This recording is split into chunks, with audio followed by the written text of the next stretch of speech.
السلام عليكم ورحمة الله تعالى وبركاته. أنا عبد الله سعيد عبد الله، مدير العمليات الجراحية في مستشفى الصومالي السوداني. magacaygu waa cabdulaahi siciid cabdulaahi, madaxa saalada qaliimada ee isbitaalka Soomaali Suudaanis. Waxaan mas'uul ka ahay kormeerka, nidaaminta iyo hirgelinta dhammaan howlaha qaliimada.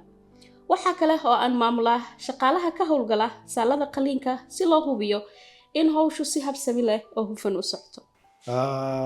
الحمد لله لدينا غرف عمليات. waaxdayadu waxay ka kooban tahay qol qaliin oo casri ah, kuwaasi oo si buuxda loogu qalabeeyay in lagu qabto noocyo badan oo qaliimo ah.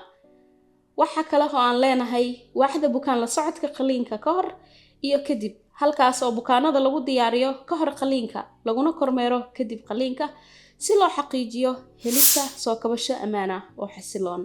waxaan sidoo kale leenahay waaxda nadiifinta dhexe ee qalabka caafimaadka CSSD, taas oo leh qalabkii ugu dambeeyay ee jeermistilka iyo nadaafadda.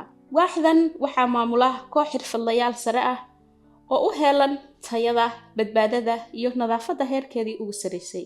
waxaa sharaf noo ah soo dhaweynta dhammaan bukaanada si naxariis leh, ixtiraam leh iyo xirfad sare leh ee lagu sameeyo Hospitalka Soomaali Suudaanis. mahadsanidin.